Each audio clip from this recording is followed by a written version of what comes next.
गोजोन फुंबिलिनि बयनिसिमबो आंनि एसपी बड' निउज चेनेलनि जानानै आंनि अननाय आरो सिबिनायखौ नोंथांमोननो बावहरफिननानै दिनैनि फुंबिलिनि रादाबखौ आं फरायनो आखायाव लाबाय।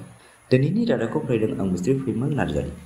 आसामाव जापानिज एनकेफेलाइटिसनि गिलु बालु गाग्लोबनायखौ लानानै आसामनि हेल्थ मिनिस्टार केशव महन्त बिथाङा मैया मोनसे प्रेस मिट खालामो।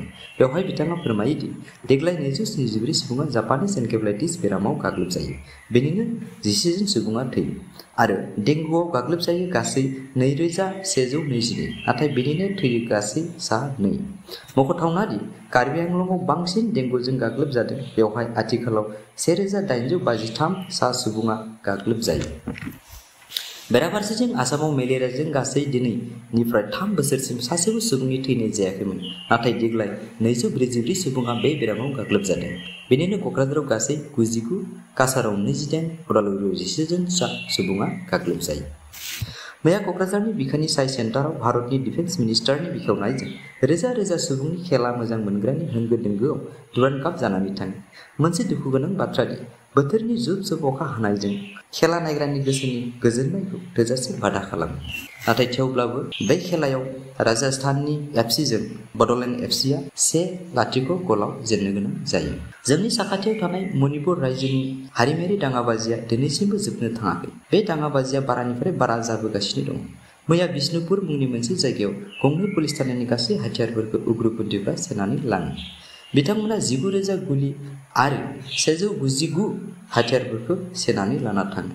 बे जाथायनिफ्राय मणिपुरनि सरकारा हमनो हायो थारै मणिपुरनि थासारि बारानिफ्राय बारासिन गाज्रि जालांगासिनो दं होननानै।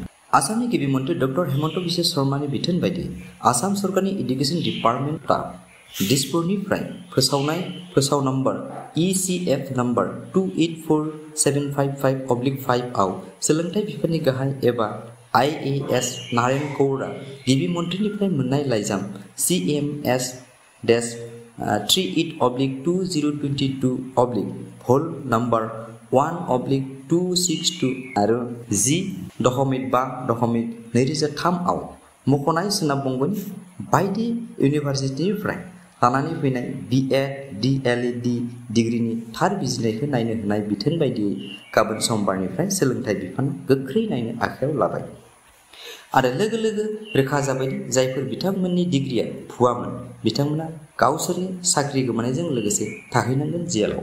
मैया पाकिस्ताननि गाहाय मन्थ्रि इमरान खानखौ लाहौरनि गावनि न'निफ्राय एरेस्ट खालामो। गोजौ बिजिरसालिया बिथांनि सायाव गाव 2018 निफ्राय 2022 मायथाइसिम गाहाय मन्थ्रि बिबान मावबोनाय समाव मोननाय मुवा बेसादफोरखौ फाननायनि दायाव 3 बोसोर जेल, 1 लाख रां जुरिमाना आरो 5 बोसोर बिजाथि गेलेनो हायैनि राय फोसावो।